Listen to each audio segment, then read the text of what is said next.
할렐루야. 아멘. 일주일 잘 지내셨어요? 아멘. 우리 한번 옆분에게 좀 밝게, 봄 됐으니까 밝게 웃으며 인사하겠습니다. 축복합니다. 시작.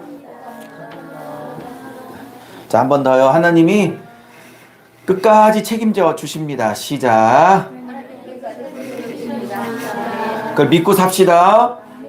그걸 믿고 사는 자와 믿지 못하고 사는 자는 오늘이 다르게 될 것입니다. 또 미래가 다르게 될 것입니다. 하나님께서 머리털 끝까지 새신바 되셔서 우리를 불꽃같이 지키시고 또 하늘나라 갈 때까지 우리의 모든 필요를 주님께서 다 알고 계시고 구하기 전부터 알고 계신다고 말씀하고 계시니 우리 하나님 앞에 온전히 의지해서 하나님께서 주시는 복을 다 누릴 수 있는 저와 여러분이 되시기를 예수의 이름으로 축복합니다. 아멘. 예.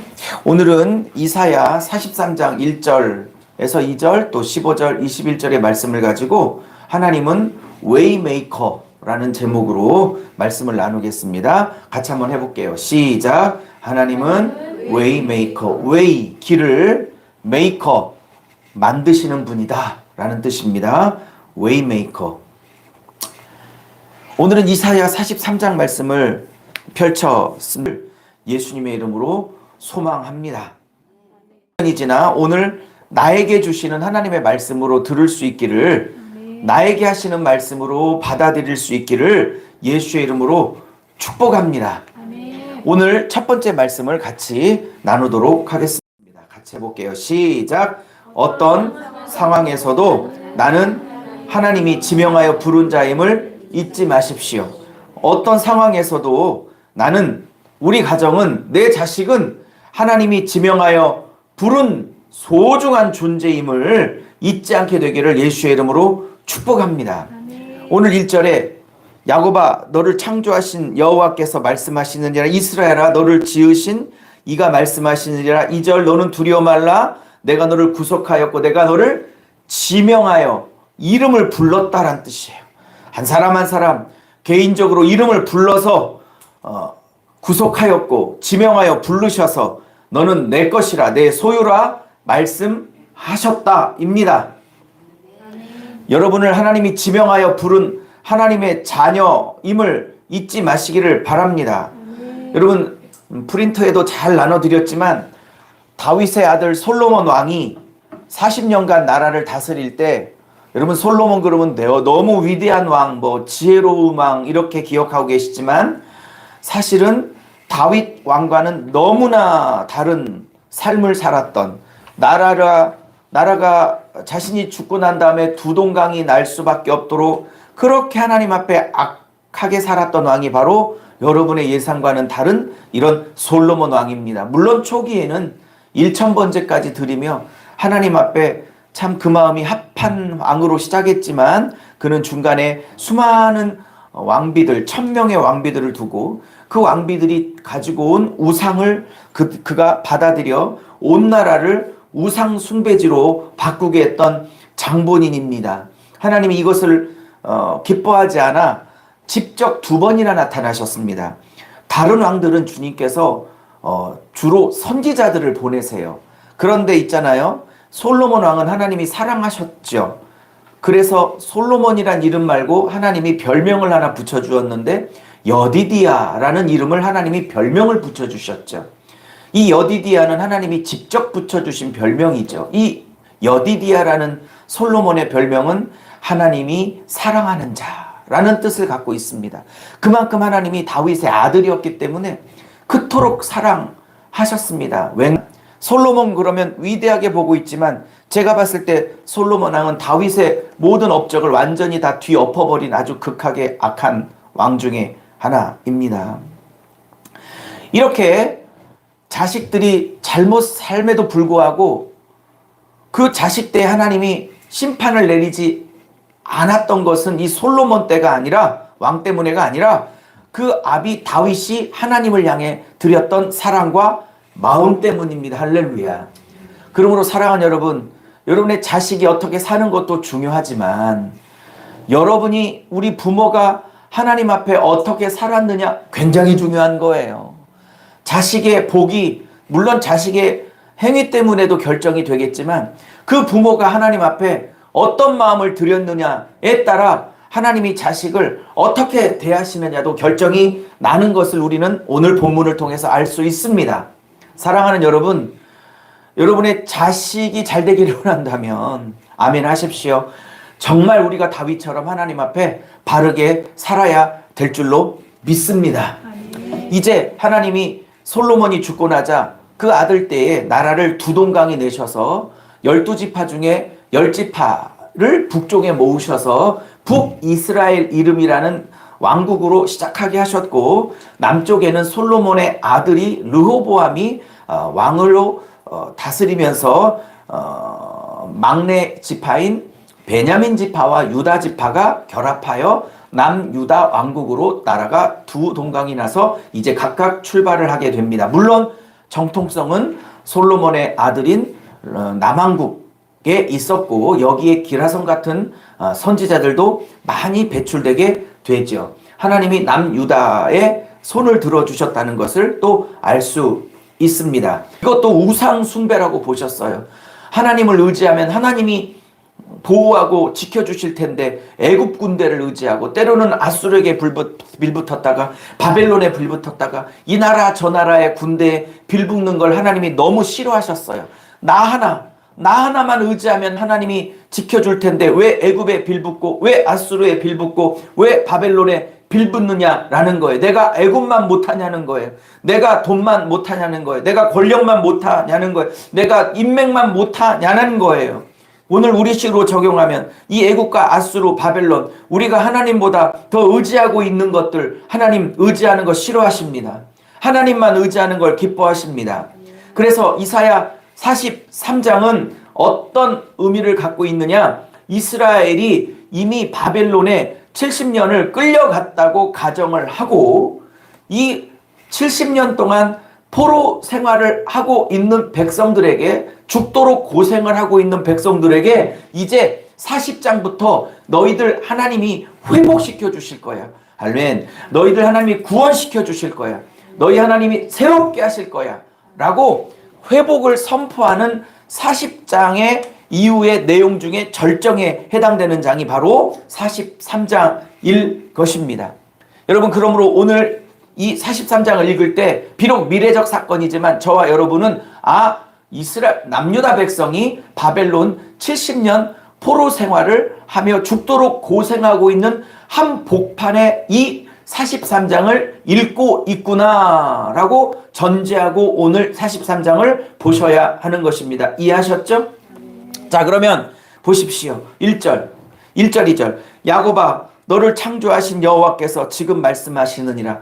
70년 동안 포로로 끌려가 단 한마디도 말씀이 없으셨던 하나님께서 이제 40장부터 말씀하기 시작해요. 이사야를 통해 내가 위로할 거야. 내가 위로할 거야. 내가 회복할 거야. 내가 새롭게 할 거야. 아멘. 내가 다시 일으켜 세울 거야. 라고 이사야를 통해서 말하라고 이사야를 재촉하십니다. 그리고 이사야 입을 통해 이렇게 말합니다. 야곱아, 그리고 이스라엘아, 이렇게 부르십니다.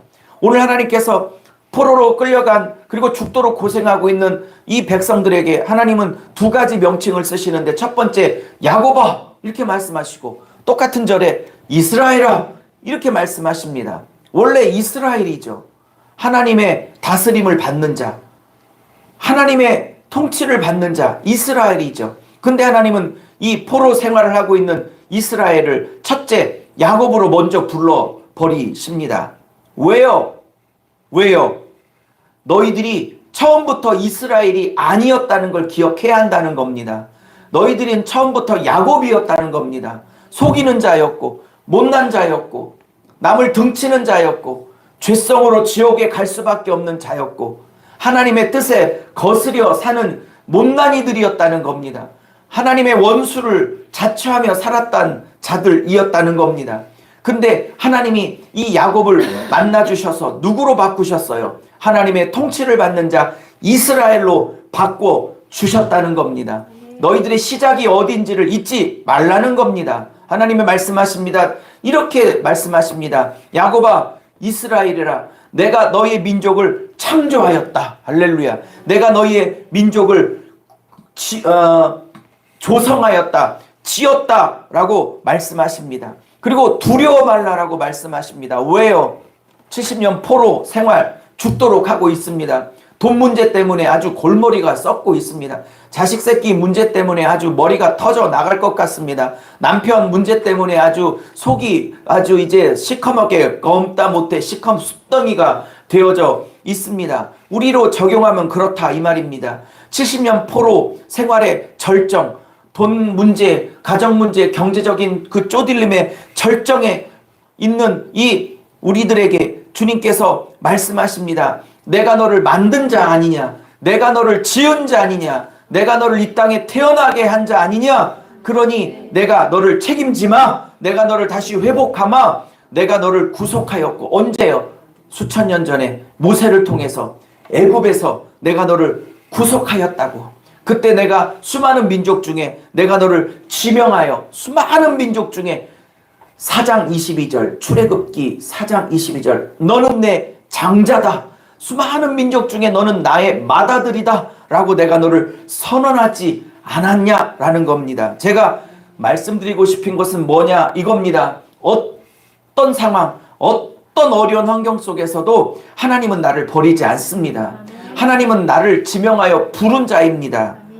지금 지들 잘못 때문에, 지들의 죄악 때문에 그렇게 하나님이 수십 명의 선지자를 보내요. 이렇게 살면 진짜 심판받아 포로로 끌려갈 수밖에 없다고 그렇게 경고를 하셨는데도 듣지도 않고 결국 심판받아 포로로 끌려가 죽도록 고생하고 있는 이스라엘 백성입니다. 자, 여러분이 하나님이라고 가정해 보십시오. 자, 여러분이 지금부터 하나님이십니다. 여러분이 하나님이라면 그렇게 여러분 다윗이 BC 1000년대 사람이에요. 1010년대 사람. 그리고 이들이 끌려간 지는 586년이에요. 그러니까 하나님이 450년 동안 수도 없이 말씀하셨어요. 다윗 이후에 수많은 선지자들을 보내서 수십 명의 선지자들을 보내서 그러면 안 돼. 그러면 안 돼. 그러면 안 돼. 그러면 안 돼. 그렇게 얘기하셨는데도 결국 말 안 듣고 이 꼴을 당하고 있어요. 자, 그렇다면 여러분이 그 꼴을 당하고 있고 그 고통을 당하고 있는 백성들을 보면 여러분 같으면 어떡하겠어요? 여러분이 43장증에 무슨 얘기를 하고 싶어요? 저 같으면 절대로 내가 너를 지명하여 불렀나니 너는 아직도 내 거야. 이 말 쉽게 말하면 42장 1절 2절을 아주 더 쉽게 제 표현으로 바꿔 말한다면 그 짓을 해서 그토록 경고한 대로 고통을 당하고 있음에도 불구하고 이건 제 표현이에요. 그래도 너는 내 새끼야. 그래도 너는 내 자식이야. 그래도 너는 내 백성이야. 그래도 너는 내 거야. 아직도 내가 너를 버리지 않아. 아직도 내가 너를 사랑해. 내가 아직도 너를 향한 계획을 포기하지 않았어. 라고 말하고 있는 겁니다. 제가 하나님이라면 난 절대 그렇게 못할 거예요. 제가 43장 1절을 쓴다면 유석영이라면 하석영이라면 이렇게 썼을 거예요. 꼴 좋구만, 꼴 좋구만. 그렇게 450년 수십 명 선지자 보내서 경고하는데도 말 안 듣더니 결국 이렇게 될 줄 알아서 꼴 좋구만, 꼴 좋구만. 내가 도와줄 줄 알아? 웃기고 있네. 그러니까 제가 하나님이 못 되는 거야. 나 같은 사람이 하나님이 안 됐다는 게 얼마나 다행인지. 만약에 저 같은 사람이 하나님이었으면 여러분이 저를 잘 대할 때는 막 복 줄 거고 막 영육간에 여러분이 저를 조금 이렇게 막 속을 뒤집고 막 힘들 때는 막 벌 주고. 이게 만약에 하나님이었으면 우리 인생은 진짜 맨날 힘들었어. 근데 저와 여러분 아멘 해야 돼요. 저와 여러분의 같은 그 참 못난 성격이 못된 성격이 갖고 있는 우리가 하나님이 아니란 사실 때문에 아멘 하셔야 합니다. 하나님이 은혜가 충만하시고 은혜 베푸기를 더 좋아하시고 긍휼 베푸기를 더하시고 진노는 잠깐이요. 그 은혜는 영원한 그 하나님이 우리 아버지란 사실을 기뻐하실 수 있기를 예수의 이름으로 축복합니다. 두려워 말라? 저는 이런 말 안 해요. 꼴 좋다 그러지. 꼴 좋다 그러지. 내 속이 시원하다. 아주 고통받고 있는 거 보니까 그냥 내가 아주 쌤통이다 그러지. 뭐가 이쁘다고 두려워 말래. 뭐가 이쁘다고 두려워 말래. 아직도 내 거라고. 무슨 일. 아직도 내 거라. 아직도 내 거라. 내가 아직도 안 버리겠다고. 내 사랑은 아직도 변하지 않았다고. 그럼에도 불구하고 너는 내 것이다. 지금 이때 뭐 이스라엘 백성이 회개를 했거나 70년 동안 막 잘못했다고 싹싹 하나님 앞에 빌고 있거나 진짜 정말 철들어서 하나님 앞에 뭔가 회개를 했거나 이런 때도 아니에요. 왜 이 고생하고 있냐고. 지금 여러분 다 이사야를 안 배워서 그렇지 중간에는 어떤 고백하냐면 이런 고백까지 해요. 내 사정은 하나님 앞에 숨겨졌으며 하나님은 내 기도를 듣지도 아니하시며 막 이런 원망과 불평을 막 뒷장에서 해. 그러니까 이 43장쯤 가면 이스라엘 백성이 막 싹싹 하나님 앞에 잘못했다고 빌고 철이 들어서 지금 하나님이 마음이 흡족해서 지금 이 얘기를 하고 있는 때도 아니라고요. 지들이 왜 고통 당하고 있는지도 아직도 모르고 하나님 앞에 왜 내 사정은 하나님 앞에 숨겨졌으며 막 이러면서 하나님 앞에 아직도 정신 못 차리는 소리를 쓸데없는 소리를 하고 있는 철없는 때에 지금 43장이 선포되고 있다는 게 더 기가 막힌 사실이에요. 그러니 제가 하나님이 아닌 건 여러분이 정말 감사하셔야 됩니다. 하나님이 하나님이신 걸 감사해야지. 담임 목사가 여러분의 하나님이었으면 여러분 회복이 없어요. 근데 하나님이 여러분의 하나님이라 회복이 있는 거라고. 우리랑 달라. 하나님이 인간하고 달라. 노를 품더라도 아주 출애굽기 말씀입니다.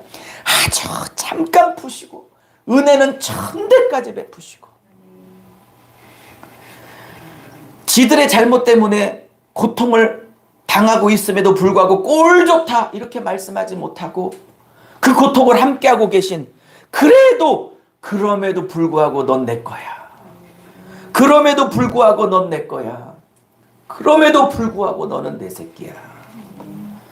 이 사랑을 어떻게 다 노래할 수 있겠습니까? 두 번째입니다. 시작. 두 번째 돼지 시작. 어떤 하나님이 나와 함께하시며 나를 지키십니다. 자, 그래도 너는 내 거야 그래놓고 이제 하나님이 한술 더 뜨셔요. 이게 하나님의 속마음이죠. 속을 드글드글 썩이고 있는 자녀들을 향한 하나님의 겉모양은 가만 안 둬. 호적에서 팔 거야. 이건 하나님의 겉말이고요. 하나님의 속마음은 2절이죠. 이렇게 말해요. 네가 물 가운데 지날 때, 즉 아수르에게 포로당하고 끌려가고 막 죽고 막 이럴 때를 얘기하는 거죠. 내가 너와 함께하며 네가 강을 건널 때 물이 너를 침몰하지 못하며 네가 불 가올 때 막 바벨론이 와가지고 막 예루살렘 성을 회파하고 막 남편들 다 죽이고 젊은이들 다 죽이고 뭐 자녀들 아주머니들 아내들 뭐 이런 노비로 쓸 수 있는 사람들만 죄다 끌고 가고 남편들은 용사들은 다 죽여버리고 막 이런 불같은 연단과 심판이 올 때에도 하나님이 거기에 함께 하셨다라는 거예요. 어떤 상황 속에서도 하나님은 나와 함께 하십니다. 그리고 나를 지키십니다. 여기에 내가 너와 함께 하며 제가 하나님이라면 아수르 불러다가 바벨론 불러다가 하나님 백성을 칠 때 저는 쳐다보지도 않을 것 같아요. 니들 나를 다윗 이후에 450년 기간을 줬는데 450년 동안 수십 명 선지자 보냈는데 그렇게 나의 속을 뒤집고 또 뒤집었지. 내가 아수르 보내고 바벨론 보낼 때 내가 너희들 쳐다보지도 않을 거야. 내가 아니 알아서 당해. 저 같으면 그랬을 것 같아요. 근데 하나님이 그렇게 멸망을 당하고 고통을 당하고 끌려가고 포로 생활을 하는 그 과정 물론 그것도 하나님이 심판으로 연단으로 허락하셨지만 그것도 알아서 니들이 당해봐가 아니라 그런 과정에서도 내가 함께 했다고. 멸망당하는 과정 중에서도 함께 하시고 포로로 끌려가는 과정 중에서도 함께 하시고 또 포로로 끌려갔다니까 뭐 비행기 타고 하루 이틀 뉴욕으로 끌려간 줄 아세요? 남유다에서 저 바벨론까지 끌려가려면 그 중간에 사막을 지나서 몇 달을 쇠사슬에 매어서 광야를 사막을 지나서 끌려가야 되는, 가면서 많은 사람들이 또 거기서 굶주려 또 이 식수의 문제가 해결되지 않아 죽었다고 그래요. 몸이 약한 사람들. 그 과정들 하나님이 다 함께 하셨다라는 거예요. 할렐루야. 여러분도 물질의 문제, 자녀의 문제, 여러 가지 문제 있지만 하나님이 알아서 해가 아니라 그 과정 중에 함께 하신다는 걸 믿으시렸어요. 아, 하나님이 함께 하는 건 좋고 하나님이 지키는 건 너무 좋은데 내 삶 속에 불같은 연단이 있는 건 싫구나. 내가 강물을 건너야 되는 과정이 있다는 거 싫구나. 그런 거예요. 예수 믿는 삶이 물도 없고 불도 없는 삶이라고 생각하십니까? 오늘 말씀은 분명히 말합니다. 물도 있고 불도 있고 강도 건너야 한다. 그런데 내가 너를 지킬 거야. 내가 너를 지킬 거야. 내가 너를 지킬 거야. 라고 말하는 게 성경입니다. 근데 우리는 물도 없고 불도 없는 그런 삶을 꿈꾸죠. 그렇지 않습니다. 말씀을 마무리합니다. 세 번째, 시작. 하나님은 광야와 사막에 길과 강을 내시는 분입니다. 할렐루야.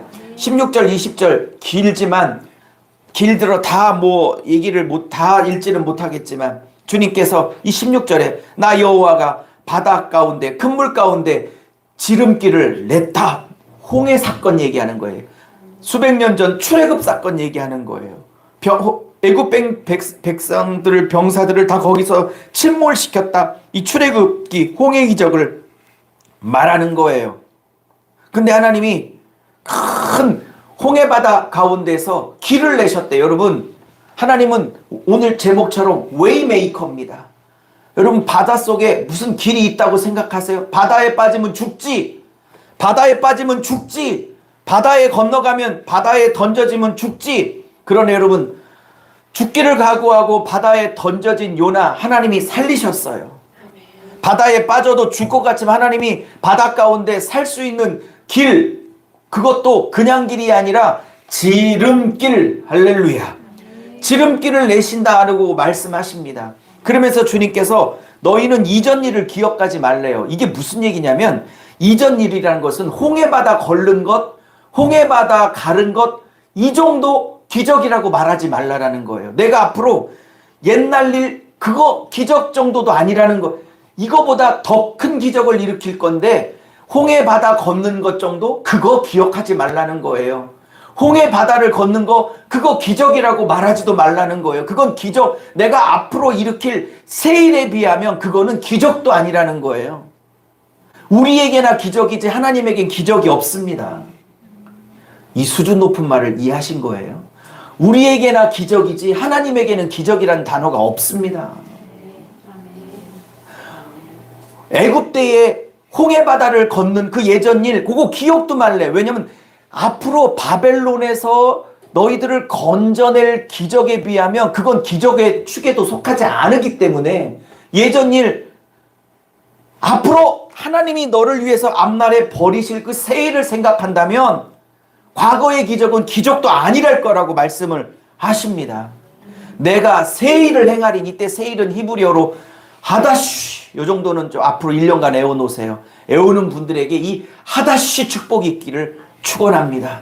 하다쉬, 뭐 어렵지 않죠? 하다쉬, 하다쉬, 하다쉬. 하나님이 하다, 하나님이 하다쉬, 하나님이 하실 것, 새 일을 행하리니 이제 곧 나타날 거래. 물론 바벨론 포로 생활을 끝내고 하나님이 고국으로 돌아가게 될 출바벨론 사건을 예언하고 있는 겁니다. 할렐루야. 근데 그 기기 그리 안 보여. 바벨론이 풀어줄 생각을 안 해.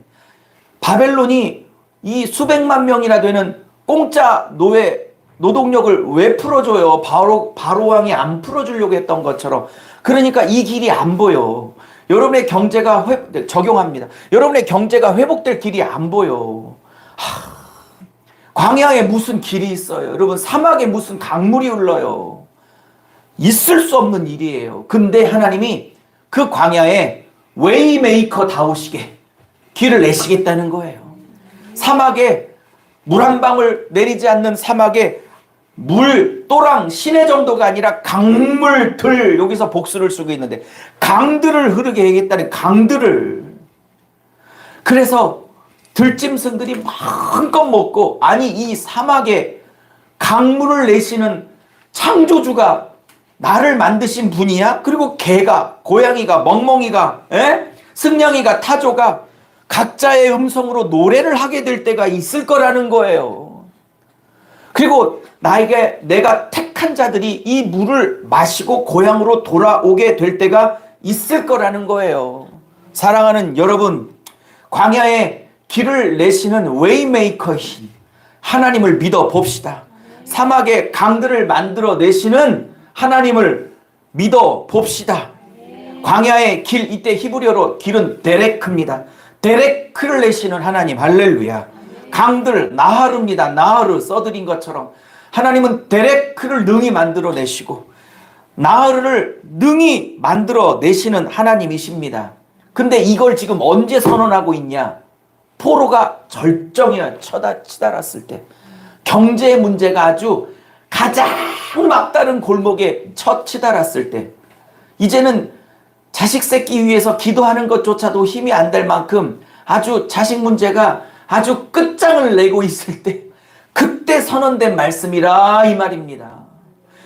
지금 이 길이 전혀 보이지 않는 절정에 바벨론이 남유다 백성을 풀어줄 만한 마음이 단 1도 없을 때 하나님이 이것을 지금 선언하고 있다 이 말입니다. 이게 믿어지는 것이 복입니다.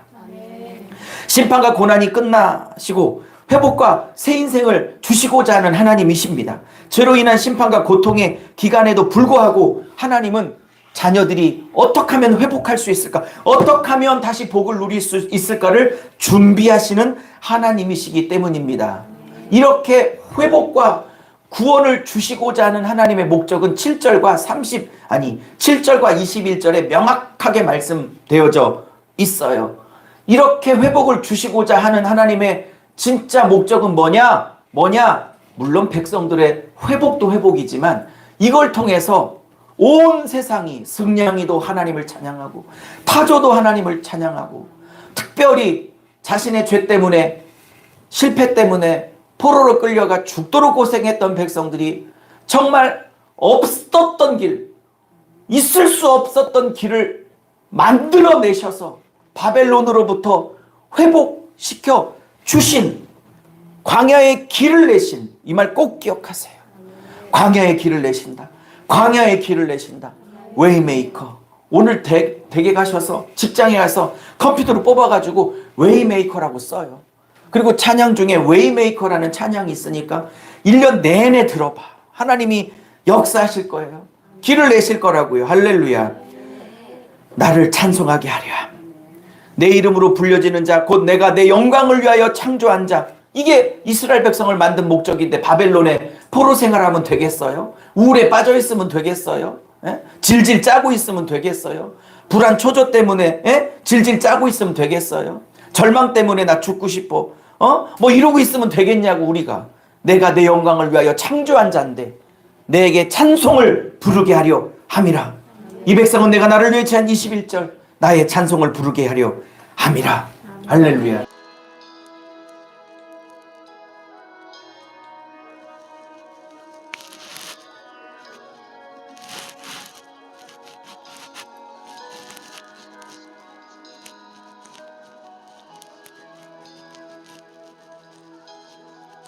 찬송